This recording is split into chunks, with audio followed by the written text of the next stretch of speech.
നന്ദഗോപൻ മുഖത്ത് ക്ഷീണം കാണാം, ക്ഷീണിതനാണ്, അലച്ചിൽ ആണ്, എല്ലാം അറിയാം. നന്ദഗോപൻ ഈ സൈന്യം കടന്നുപോയ വഴികളിലൂടെ ഇന്ന് സഞ്ചരിച്ചു. തത്സമയം ആ ദൃശ്യങ്ങൾ നമ്മൾ പ്രേക്ഷകർക്ക് കാണിച്ചു കൊടുക്കുകയും ചെയ്തതാണ്. സൈനിക നീക്കങ്ങൾ അതൊരു കാരണവശാലും അത് പുറം ലോകത്തെ അറിയിക്കരുത് എന്ന കൃത്യമായിട്ടുള്ള നിർദ്ദേശം ഉണ്ടല്ലോ. ഇൻഫർമേഷൻ ആൻഡ് ബ്രോഡ്കാസ്റ്റിംഗ് മിനിസ്റ്ററിയുടെ കൃത്യമായിട്ടുള്ള നിർദ്ദേശങ്ങളുണ്ട്, മാർഗനിർദ്ദേശങ്ങൾ പുറപ്പെടുവിച്ചിട്ടുണ്ട്. പക്ഷേ എങ്കിലും ശ്രീനഗറിൽ ഇരിക്കുന്ന ഒരു വ്യക്തി എന്ന നിലയിൽ എങ്ങനെയാണ് അവിടെയുള്ള ചലനങ്ങളെ താങ്കൾ നോക്കിക്കാണുന്നത്? നമ്പ്യാർ, അതിർത്തി മേഖലയിലെല്ലാം സുസജ്ജമായി കഴിഞ്ഞു എന്നുള്ളതാണ് യാഥാർത്ഥ്യം. അതായത് അതിർത്തി മേഖലയിലേക്ക് കൂടുതൽ സൈനിക നീക്കങ്ങൾ ഇതിനോടകം തന്നെ ആരംഭിച്ചു കഴിഞ്ഞു. നമ്മൾ ഇതിനോടകം തന്നെ കഴിഞ്ഞ ദിവസങ്ങളൊക്കെ തന്നെ ദൃശ്യങ്ങൾ അതിൻ്റെ ഒപ്പിയെടുത്തതാണ്. മാത്രമല്ല ഇന്നും നമ്മളത് കണ്ടതാണ്. നിരവധി സൈനിക വാഹനങ്ങൾ കോൺവേ ആയിട്ട് അതിർത്തി മേഖലയിലേക്ക് സഞ്ചരിച്ചു കൊണ്ടിരിക്കുന്ന ഒരു കാഴ്ചയാണ് കാണാൻ കഴിയുന്നത്. അതായത് ഏത് തരത്തിലുള്ള അറ്റാക്ക്, നമുക്ക് ഈ കഴിഞ്ഞ രാത്രികളിലൊക്കെ തന്നെ വെടിനിർത്തൽ കരാറുകൾ ലംഘിച്ചുകൊണ്ട് നമ്മുടെ ഇന്ത്യൻ പോസ്റ്റുകൾക്ക് നേരെ തുരുതുര വെടിവെക്കുന്ന ഒരു സാഹചര്യമായിരുന്നു പാകിസ്ഥാൻ റേഞ്ചേഴ്സിൻ്റെ ഭാഗത്തു നിന്നും ഉണ്ടായത്. ശക്തമായ മറുപടിയാണ് ഭാരതത്തിൻ്റെ BSF നൽകിയിട്ടുള്ളത്. അതായത് ചെറിയ തോക്കുകളും മറ്റും ഉപയോഗിച്ച് ഇങ്ങോട്ട് വെടിയുതിർക്കുമ്പോൾ അതിനൊക്കെ അപ്പുറത്തേക്ക് വലിയ രീതിയിലുള്ള ഒരു ആക്രമണം BSF നടത്തുന്നുണ്ടായിരുന്നു. ഈ വരും രാത്രികളിലും സമാനമായൊരു സാഹചര്യം ഉണ്ടാകുമെന്നുള്ളതാണ് കരുതുന്നത്. അതുകൊണ്ട് തന്നെ എല്ലാ തയ്യാറെടുപ്പുകളും ഇതിനോടകം തന്നെ ഭാരതത്തിൻ്റെ സൈന്യം നടത്തിക്കഴിഞ്ഞു എന്നുള്ളതാണ്. മാത്രമല്ല നമുക്കിപ്പോൾ ഏറ്റവും ഒടുവിലായി ലഭ്യമാകുന്ന ചില വിവരങ്ങൾ അനുസരിച്ച് പാകിസ്ഥാൻ സൈന്യത്തിൻ്റെ ഭാഗത്തു നിന്നും, അതായത് അവിടെ യുദ്ധം ചെയ്യാൻ ആളില്ലാത്ത ഒരു സാഹചര്യത്തിലേക്ക് പോകുന്നു എന്നുള്ളതാണ് നമുക്ക് മനസ്സിലാക്കാൻ കഴിയുന്നത്. അതായത് പാകിസ്ഥാൻ സൈന്യത്തിലെ അംഗങ്ങൾ ഭാരതത്തോട് യുദ്ധം ചെയ്യാൻ തയ്യാറാകുന്നില്ല. അവർ ഭയപ്പെട്ട് പിന്മാറുന്ന ഒരു സാഹചര്യമാണ്. പലരും ജോലി രാജിവെച്ച് മറ്റ് കാർഷിക വൃത്തിയിലേക്കും മറ്റും പോകുന്ന ഒരു സാഹചര്യമാണ്. അങ്ങനെ ഇതിനോടകം തന്നെ ഏതാണ്ട് 100 കണക്കിന് പാകിസ്ഥാൻ സൈനികർ ജോലി രാജിവെച്ച് മടങ്ങി എന്നുള്ളതാണ് അറിയാൻ കഴിയുന്നത്. സ്വാഭാവികമായും അവർക്കറിയാം ഭാരതം മുന്നോട്ട് ഒരു ആക്രമണത്തിന് മുതിർന്നു കഴിഞ്ഞാൽ പിന്നെ ഭാരതത്തിന് മുന്നിൽ പാകിസ്ഥാന് പിടിച്ചു നിൽക്കാൻ കഴിയില്ല എന്നുള്ള യാഥാർത്ഥ്യ ബോധം അവർക്കുണ്ട്. അവർക്ക് മരണമല്ലാതെ മറ്റു പോംവഴികളില്ല എന്നുള്ളതാണ്. അതുകൊണ്ട് മരണം പ്രാപിക്കുന്നതിലും നല്ലത് മറ്റ് ജോലികളിലേക്ക് പോകുന്നതാണ് ഉത്തമമെന്ന് മനസ്സിലാക്കിക്കൊണ്ടാണ് ഈ പാകിസ്ഥാൻ സൈന്യത്തിൻ്റെ ഉദ്യോഗസ്ഥർ, അതും ഉന്നത ഉദ്യോഗസ്ഥരടക്കം ജോലി രാജിവെച്ചു പോകുന്നു എന്നുള്ളതാണ് അന്താരാഷ്ട്ര മാധ്യമങ്ങളും മറ്റും റിപ്പോർട്ട് ചെയ്യുന്നത്. പാക് സൈന്യത്തിന്റെ മേധാവി തന്നെ ഒളിവിൽ പോയി എന്നുള്ള റിപ്പോർട്ടുകൾ പുറത്തു വന്നിരുന്നല്ലോ കഴിഞ്ഞ ദിവസം. അതെ, പാകിസ്ഥാൻ സൈനിക മേധാവി തന്നെ ഒളിവിൽ പോയി. അയാൾ ബങ്കറിനുള്ളിൽ ഒളിച്ചിരിക്കുകയാണ്. മാത്രമല്ല അയാളുടെ കുടുംബത്തെ ഇതിനോടകം തന്നെ മറ്റ് വിദേശ രാജ്യത്തേക്ക് മാറ്റി എന്നുള്ള വിവരങ്ങളാണ് ലഭ്യമാകുന്നത്. അത് സൈനിക മേധാവി മാത്രമല്ല, ഉപമേധാവി അടക്കമുള്ള ആൾക്കാർ ഇതിനോടകം തന്നെ അത്തരത്തിൽ കുടുംബങ്ങളെ പൂർണ്ണമായും മറ്റ് വിദേശ രാജ്യങ്ങളിലേക്ക് സുരക്ഷിതമാക്കി മാറ്റിക്കഴിഞ്ഞു. അവരിപ്പോൾ ബങ്കറിനുള്ളിൽ ഒളിച്ചിരുന്നുകൊണ്ടാണ് ഇത്തരത്തിലുള്ള ഓപ്പറേഷനുകൾ നടത്തുന്നത് എന്നുള്ളതാണ് വ്യക്തമാകുന്നത്. മാത്രമല്ല ഞാൻ നേരത്തെ സൂചിപ്പിച്ച പോലെ തന്നെ വളരെ പ്രധാനപ്പെട്ട പോസ്റ്റുകൾ ഇരിക്കുന്ന സൈനിക ഉദ്യോഗസ്ഥർ പോലും ഈ പാകിസ്ഥാൻ സൈന്യത്തിൻ്റെ ജോലി ഇനി വേണ്ട, ആ ശമ്പളം തങ്ങൾക്ക് വേണ്ട എന്നുള്ള അത് ചൂണ്ടിക്കാണിച്ചുകൊണ്ട് ജോലി രാജിവെച്ച് ഒഴിയുന്ന ഒരു സാഹചര്യമാണ് നിലനിൽക്കുന്നത്. കാര്യം ഭാരതം അത്രമാത്രം തയ്യാറെടുത്ത് നിലകൊള്ളുകയാണ് എന്നുള്ളതാണ്. നമുക്കറിയാം വസുദൈവ കുടുംബകം, ലോകമൊരു കുടുംബം എന്നുള്ളതൊക്കെ നമ്മൾ ആ ആദർശത്തിലൂന്നിയാണ് നമ്മൾ മുന്നോട്ട് പോകുന്നത്. സഹിക്കാവുന്നതിൻ്റെ പരമാവധി ഭാരതം സഹിച്ചു, ക്ഷമിച്ചു. ഇനിയും താഴാൻ കഴിയില്ല എന്നുള്ളതാണ്. 2014 മുമ്പുള്ള സാഹചര്യമല്ല 2014 ശേഷം എന്നുള്ളത് പാകിസ്ഥാന് വളരെ വ്യക്തമായിട്ടറിയാം. അതായത് മുൻപ് കോൺഗ്രസ് ഭരിച്ചുകൊണ്ടിരുന്നപ്പോൾ അത്തരമൊരു സാഹചര്യമല്ല നിലനിൽക്കുന്നത്. ഇതിനോടകം തന്നെ 3 സൈനിക മേധാവിമാർക്കും നിർദ്ദേശം നൽകി കഴിഞ്ഞു. നിങ്ങൾക്ക് സൈനിക ഓപ്പറേഷനുകളിൽ പൂർണ്ണ സ്വാതന്ത്ര്യമുണ്ട് എന്നുള്ള നിർദ്ദേശം, അല്ലെങ്കിൽ അത്തരം ഒരു അനുവാദം നൽകി കഴിഞ്ഞു. അതുകൊണ്ട് തന്നെ സൈന്യം ഏത് രീതിയിൽ പ്രതികരിക്കുമെന്നുള്ളത് അവർക്ക് ഊഹിക്കാൻ പോലും കഴിയുന്നില്ല എന്നുള്ളതാണ് യാഥാർത്ഥ്യം. മാത്രമല്ല ശരിക്കും പറഞ്ഞു കഴിഞ്ഞാൽ ഇടയ്ക്കിടയ്ക്ക് പാകിസ്ഥാനിന് നമ്മൾ തട്ടുകൊടുക്കുന്നുണ്ട് എന്നുള്ളതാണ്. യഥാർത്ഥത്തിൽ അത്തരം വിവരങ്ങൾ പുറത്ത് വിടാത്തതാണ് എന്നുള്ളതാണ് യാഥാർത്ഥ്യം. ശരിക്കും നമ്മൾ ഈ മേഖലകളിലേക്ക് കടന്നാക്രമിക്കുന്നുണ്ട് എന്നുള്ള വിവരങ്ങളാണ് ഈ അതിർത്തി മേഖലകളിൽ നിന്നും നമുക്ക് ഈ ഉന്നത സൈനിക ഉദ്യോഗസ്ഥരുമായൊക്കെ സംസാരിക്കുമ്പോൾ ലഭ്യമാകുന്നത്. അങ്ങനെയാണ്. അതായത് ഈ രാത്രികാലങ്ങളോ അല്ലെങ്കിൽ പകലോ എന്ന് ഭേദമില്ലാതെ തന്നെ നമ്മൾ ചെറിയ രീതിയിലുള്ള അടികളൊക്കെ തന്നെ അവിടെ നടത്തുന്നുണ്ട്, അവർക്ക് ചെറിയ കൊട്ടുകൾ കൊടുക്കുന്നുണ്ട് എന്നുള്ളതാണ് ഉന്നത സൈനിക ഉദ്യോഗസ്ഥർ വ്യക്തമാക്കുന്നത്. അതുപോലും താങ്ങാൻ, ആ പ്രഹരശേഷി പോലും താങ്ങാൻ പാകിസ്ഥാൻ സൈന്യത്തിന് സാധിക്കുന്നില്ല എന്നുള്ള യാഥാർത്ഥ്യമാണ്. അത് ഉൾക്കൊണ്ടുകൊണ്ടാണ് ഇത്തരത്തിൽ ഈ പാകിസ്ഥാൻ സൈന്യത്തിൽ നിന്നും ആൾക്കാർ, ഈ സൈനിക അംഗങ്ങൾ രാജിവെച്ച് പോകുന്ന ഒരു സാഹചര്യമുള്ളത്. ഏതായാലും നമ്മുടെ ഈ അതിർത്തി മേഖലയിൽ പ്രത്യേകിച്ച് രാഷ്ട്രീയ റൈഫിൾസാണ് ഈ മേഖലകളിൽ ഇപ്പോൾ, ഈ അതിർത്തി മേഖലകളിലൊക്കെ തന്നെ കാവൽ നിൽക്കുന്നത്. പിടിച്ചോണ്ട് വരാൻ പറഞ്ഞാൽ കൊന്നോണ്ട് വരുന്ന ടീമുകളാണ് ഈ അതായത് രാഷ്ട്രീയ റൈഫിൾസ് ഉള്ളത്.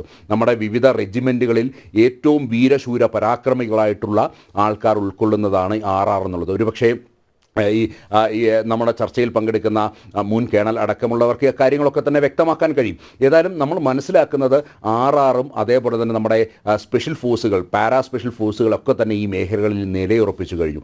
ഏത് സാഹചര്യത്തെയും നേരിടാൻ ഭാരതം തയ്യാറാണ്. ഒരു ഉത്തരവ്, ഡൽഹിയിൽ നിന്നും യുദ്ധം തുടങ്ങുവാൻ ഒരു ഉത്തരവ് ലഭിച്ചാൽ ആ സെക്കൻഡിൽ പാകിസ്ഥാനെ അടിച്ച് നിലംപരിശാക്കുവാനുള്ള ശേഷി, അത്തരം പ്രഹരണ ശേഷി ഭാരതത്തിനുണ്ട്. അത് ഭാരതത്തിൻ്റെ സൈന്യം അതിന് സുസജ്ജമാണ് എന്നുള്ളതാണ്. ആ ഫ്രണ്ട് ലൈനിൽ ഏതാണ്ട് 3 തരം സെക്യൂരിറ്റിയാണ് അറേഞ്ച് ചെയ്തിരിക്കുന്നത്. ഫ്രണ്ട് ലൈനിൽ നമ്മുടെ സൈന്യം നിൽക്കുന്നു, തൊട്ടു പിന്നാലെ നമ്മുടെ അർദ്ധസൈനിക വിഭാഗമായ CRPF നിൽക്കുന്നു, അതിന് പിന്നിലായി ജമ്മു കാശ്മീർ പോലീസിൻ്റെ സ്പെഷ്യൽ കമാൻഡോ ഫോഴ്സ് നിൽക്കുന്നു. ഇങ്ങനെ 3 തരം ഫോഴ്സുകൾ, അല്ലെങ്കിൽ 3 ലെയറായിട്ടുള്ള ഒരു സെക്യൂരിറ്റി സംവിധാനമാണ് ഇപ്പോൾ ഒരുക്കിയിട്ടുള്ളത്. മാത്രമല്ല കഴിഞ്ഞ ദിവസമൊക്കെ തന്നെ പുറത്തു വന്ന ഇൻ്റലിജൻസ് ബ്യൂറോയുടെ റിപ്പോർട്ടും മിലിറ്ററി ഇൻ്റലിജൻസിൻ്റെ റിപ്പോർട്ടുമുണ്ട്.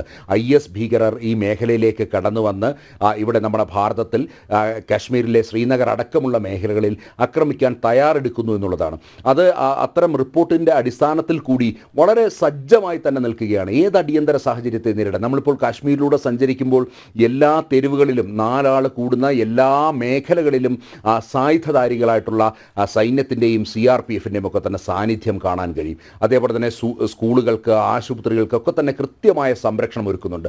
ISൻ്റെ ഒരു നീക്കവും ഇവിടെ വിലപ്പോകില്ല, അല്ലെങ്കിൽ വിലപ്പോകാൻ അനുവദിക്കില്ല എന്നുള്ളത് തന്നെയാണ് സൈന്യം കണക്ക് കൂട്ടിയിരിക്കുന്നത്. അത്തരം പഴുതടച്ചുള്ള സുരക്ഷാ ക്രമീകരണങ്ങളാണ് ഒരുക്കിയിട്ടുള്ളത്. പൊതുവെ ഈ കാശ്മീർ ജനത എങ്ങനെയാണ് പ്രതികരിക്കുന്നത്? ഈ യുദ്ധസമാനമായിട്ടുള്ള ഈ സ്ഥിതിവിശേഷത്തെ കാശ്മീർ ജനത എങ്ങനെയാണ് നോക്കിക്കാണുന്നത്? അനിൽ നമ്പ്യാർ, അതായത് 2 തരം ആൾക്കാരെ നമുക്കിവിടെ കാണാൻ കഴിഞ്ഞു. അതായത് ചിലർ പറയുന്നത് അവർക്ക് സ്വാതന്ത്ര്യം വേണം എന്നുള്ളതാണ്. അതായത് ഹിതപരിശോധന നടത്തി സ്വാതന്ത്ര്യം വേണമെന്ന് പറയുന്ന, ഇപ്പോഴും തീവ്ര മനോഭാവം വെച്ചു പുലർത്തുന്ന ഒരു കൂട്ടം ആൾക്കാരെ നമുക്കിവിടെ കാണാൻ കഴിഞ്ഞു. പലരുമായി സംസാരിക്കുമ്പോൾ അങ്ങനെയാണ് മനസ്സിലാക്കാൻ കഴിയുന്നത്. കശ്മീരിന് പ്രത്യേക പ്രൈം മിനിസ്റ്റർ വേണം, കശ്മീർ പ്രത്യേക രാജ്യമായി പ്രഖ്യാപിക്കണമെന്ന് ഇപ്പോഴും ചിന്തിക്കുന്നവരുണ്ട്. അതിനൊക്കെ അപ്പുറത്തേക്ക് വലിയൊരു വിഭാഗം 2014 ശേഷം മാറി ചിന്തിച്ചു എന്നുള്ളതാണ്. അതായത് 2014 മുമ്പ് അർത്ഥപട്ടിണിയിൽ കഴിഞ്ഞിരുന്ന ഒരു വിഭാഗത്തിന് ഇന്ന് അവരുടെ കയ്യിലേക്ക് ധാരാളം പണം എത്തുകയാണ്. 2014 ശേഷം ജമ്മു കാശ്മീരിലെ ഒരു ടൂറിസ്റ്റ് ഹബ്ബായി മാറിയിരിക്കുകയാണ്. അതായത് എല്ലാ മേഖലകളിലും വിവിധ രാജ്യങ്ങളിൽ നിന്ന് പോലും ടൂറിസ്റ്റുകൾ, മറ്റ് സംസ്ഥാനങ്ങളിൽ നിന്ന് മാത്രമല്ല വിവിധ രാജ്യങ്ങളിൽ നിന്ന് പോലും ഇവിടേക്ക് വലിയ രീതിയിൽ ടൂറിസ്റ്റുകളുടെ ഒരു ഒഴുക്കാണ്. അപ്പോൾ സ്വാഭാവികമായും അവരുടെ കയ്യിലേക്ക് പണം എത്തുന്നു. നേരത്തെ ഈ തീവ്രവാദികളുടെ ഒപ്പം നിന്ന് അവർ കൊടുക്കുന്ന പണം, അല്ലെങ്കിൽ അവർ എന്തെങ്കിലും കൊടുത്താൽ അതുപയോഗിച്ച് അന്നം വാങ്ങിക്കുന്നവരായിരുന്നു ഇവിടെ ഉണ്ടായിരുന്നവർ, അല്ലെങ്കിൽ ഇവിടെ ഉണ്ടായിരുന്നവരിൽ ചിലരെങ്കിലും. മാത്രമല്ല സൈന്യത്തിനും പോലീസിനും അതേപോലെ തന്നെ CRPFിനും ഒക്കെ നേരെ കല്ലെറിയാൻ തുരിയുന്ന ഒരു സമൂഹമായിരുന്നു ഉണ്ടായിരുന്നത്. എന്നാൽ 22-ാം തീയതി അക്രമം കഴിഞ്ഞ് 23-ാം തീയതിയിലേക്ക് വന്നപ്പോൾ ഇവിടെ ബന്ദ് ആചരിച്ചു. അതായത് തീവ്രവാദത്തിന് കാശ്മീരിൻ്റെ മണ്ണിൽ സ്ഥാനമില്ല എന്നുള്ളത് വ്യക്തമാക്കിക്കൊണ്ട് മുഴുവൻ കടകമ്പോളങ്ങളിലും അടച്ചിട്ട് വാഹന ഗതാഗതങ്ങൾ പൂർണ്ണമായും ഇല്ലാതാക്കി, അതേപോലെ തന്നെ ഈ ടൂറിസ്റ്റ് കേന്ദ്രങ്ങളൊക്കെ തന്നെ അടച്ചിട്ട് വലിയ രീതിയിലൊരു ബന്ദ് ആചരിക്കുന്ന ഒരു സാഹചര്യം. ഒരുപക്ഷെ കാശ്മീരിൻ്റെ ചരിത്രത്തിൽ നേരത്തെ തീവ്രവാദികൾ ആക്രമിക്കപ്പെട്ട് ഭാരതത്തിൻ്റെ സൈന്യം അവരെ കൊല്ലുമ്പോഴായിരുന്നു ഇത്തരത്തിൽ ബന്ദ് ആചരിക്കുന്നതെങ്കിൽ ഇന്ന് ഭാരതത്തെ ആക്രമിക്കുമ്പോൾ, അല്ലെങ്കിൽ ഭാരതത്തിന് നേരെ അക്രമം ഉണ്ടാകുമ്പോൾ, ഇത്തരത്തിൽ സാധാരണക്കാരെ ആക്രമിച്ചപ്പോൾ അവർ ഈ ബന്ദ് ആചരിക്കാൻ തയ്യാറായി എന്നുള്ളതാണ്. വലിയ ഒരു പരിണാമമാണ് അവിടെ ഉണ്ടായത് എന്നുള്ളതാണ് യാഥാർത്ഥ്യം.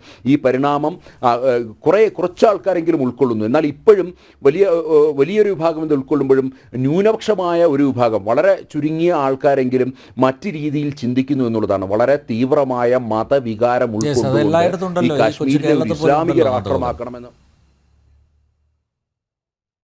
തീർച്ചയായിട്ടും അങ്ങനെയുള്ള ആൾക്കാർ ഇപ്പോഴും ഈ കാശ്മീരിൻ്റെ മണ്ണിലുണ്ട് എന്നുള്ളതാണ്. അവർ അത്തരം ആൾക്കാരാണ് ഈ സ്ലീപ്പർ സെല്ലിൻ്റെ ഭാഗമായി പ്രവർത്തിക്കുന്നതും മാത്രമല്ല ഈ തീവ്രവാദികൾക്ക് വേണ്ട വളം നൽകുന്നതും അവരാണ്. നമുക്ക് ഈ ബൈസരൻ വാലിയിൽ തീവ്രവാദികൾ അവരെ ഈ വെടിയുതിർത്തതിന് ശേഷം കാട്ടിലൂടെയായിരുന്നു അവർ സഞ്ചരിച്ചിരുന്നത്.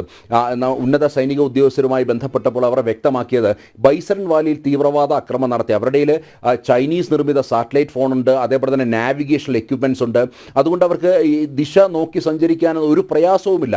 അങ്ങനെ ഈ ബൈസരൻ വാലിയിൽ നിന്നും അവർ സഞ്ചരിച്ച പാത നോക്കുമ്പോൾ അവർ അനന്തനാഗിലേക്കാണ് പോയത്. പിന്നീട് അവർ ത്രാലിലേക്കാണ് പോയത്. ത്രാൽ ഒരു കാലഘട്ടത്തിൽ തീവ്രവാദികളുടെ ഒരു വലിയ ഹബ്ബായിരുന്ന ഒരു സ്ഥലമാണ്. അതായത് അവിടെ പോലീസിനോ അല്ലെങ്കിൽ സൈന്യത്തിനോ പോലും എത്തിപ്പെടാൻ കഴിയാത്ത ഒരു സാഹചര്യം ഉണ്ടായിരുന്ന ഒരു സ്ഥലമായിരുന്നു ത്രാൽ. അവിടെയാണ് കഴിഞ്ഞ ദിവസം ഒരു തീവ്രവാദിയുടെ വീട് ഭാരതത്തിൻ്റെ സൈന്യം രാത്രിയിൽ ബോംബ് വെച്ച് തകർത്തത് എന്നുള്ളതാണ് യാഥാർത്ഥ്യം. ആ രീതിയിലേക്കുള്ള മാറ്റം വന്നു. അങ്ങനെ ഈ ത്രാലിലേക്ക് ഇവർ എത്തപ്പെട്ടു. ത്രാലിലെ ചില ഗ്രാമവാസികൾ ഇവർക്ക് സംരക്ഷണം ഒരുക്കി എന്നുള്ളതാണ് യാഥാർത്ഥ്യം. അങ്ങനെ ഇപ്പോൾ ഈ ഗ്രാമവാസികൾ ഇപ്പോൾ NIA കസ്റ്റഡിയിലാണ്. ഇവർക്ക് സംരക്ഷണം ഒരുക്കിയതിൽ NIA കസ്റ്റഡിയിൽ അവർ ചോദ്യം ചെയ്തു വരികയാണ്. ഈ ത്രാലിൽ നിന്നും അവർ സഞ്ചരിച്ച് എത്തിയത് അനന്തനാഗിലേക്കും അതേപോലെ തന്നെ ഈ കുൽഗാം മലമേഖലയിലേക്കുമാണ്. നിലവിൽ അവർ ഈ കുൽഗാം മലമേഖലയിൽ ഉണ്ട് എന്നുള്ളത് തന്നെയാണ് ഈ സൈനിക വൃത്തങ്ങൾ. അവരെ നേരത്തെ യഥാർത്ഥത്തിൽ കൊല്ലാൻ കഴിയുമെന്ന ഒരു സാഹചര്യം ഉണ്ടായിരുന്നു. യഥാർത്ഥത്തിൽ ഈ നമ്മുടെ പ്രത്യേക ദൗത്യ സംഘമാണ് ഇവരെ ഫോളോ ചെയ്യുന്നത്. അതിൽ നമ്മുടെ പാരാ കമാൻഡോസ് ഉണ്ട്, ഒപ്പം തന്നെ CRPFൻ്റെ കമാൻഡോസ് ഉണ്ട്, ജമ്മു കാശ്മീർ പോലീസിൻ്റെ കമാൻഡോസ് ഉണ്ട്. ഇങ്ങനെ ഒരു 3 വിഭാഗങ്ങളിൽ നിന്നുമുള്ള ആൾക്കാരെ ഉൾക്കൊള്ളിച്ചുകൊണ്ടുള്ള പ്രത്യേക ദൗത്യ സംഘമാണ് ഇവർക്ക് പിന്നാലെ സഞ്ചരിച്ചു കൊണ്ടിരിക്കുന്നത്. ഇവരെ നേരത്തെ വധിക്കാനുള്ള സാഹചര്യങ്ങൾ നമുക്ക് പക്ഷേ ജീവനോടെ പിടികൂടണം. അതാണ് അല്ലേ ഉദ്ദേശിക്കുന്നത്, അതാണ് ലക്ഷ്യമിടുന്നത്. അതെ. കാര്യം പാകിസ്ഥാൻ്റെ മുഖം ലോകരാഷ്ട്രങ്ങൾക്ക് മുന്നിൽ വ്യക്തമാക്കണമെങ്കിൽ ഈ ഭീകരവാദത്തിന് പാകിസ്ഥാൻ എത്രമാത്രം, അല്ലെങ്കിൽ പെഹൽഗാം അക്രമത്തിന് പിന്നിൽ അവർ ഇതിനോടകം തന്നെ കൈയൊഴിഞ്ഞു, ഞങ്ങൾക്ക് ഒരു പങ്കുമില്ല എന്നുള്ളത് പറഞ്ഞുകൊണ്ട് അവർ കൈയൊഴിയുന്ന ഒരു സാഹചര്യം ഉണ്ടായിരുന്നു. പക്ഷേ അത് കൃത്യമായി തെളിയിക്കാൻ തെളിവുകൾ നമ്മുടെ പക്കം അനേകമുണ്ട് എങ്കിലും അവരെ മുൻനിർത്തി അവരെ കൊണ്ട് തന്നെ പറയിക്കാൻ കഴിയണമെങ്കിൽ അവരെ ജീവനോടുകൂടി പിടികൂടേണ്ട ഒരു സാഹചര്യമുണ്ട്.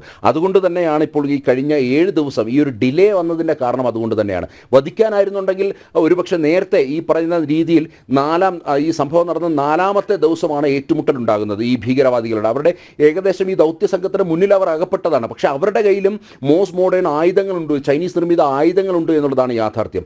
അവരെ വധിക്കാൻ നമ്മുടെ സൈന്യത്തിന് കഴിയുമായിരുന്നു അന്ന്. പക്ഷേ സൈന്യം അതിന് തുനിഞ്ഞില്ല, ഈ പ്രത്യേക ദൗത്യ സംഘം അതിന് തുനിഞ്ഞില്ല എന്നുള്ളതാണ് കാര്യം. പ്രത്യേക നിർദ്ദേശമുണ്ട്, ഇവരെ ജീവനോടുകൂടി തന്നെ പിടികൂടി ഈ ലോകരാഷ്ട്രങ്ങൾക്ക് മുന്നിൽ പാകിസ്ഥാന്റെ തീവ്രവാദം അത് തുറന്നു കാട്ടുവാൻ വേണ്ടി അവരെ മുന്നിൽ നിർത്തണമെന്നുള്ളത് കൃത്യമായും ഡൽഹിയിൽ നിന്നുള്ള നിർദ്ദേശമുണ്ട്. നമ്പ്യാർ.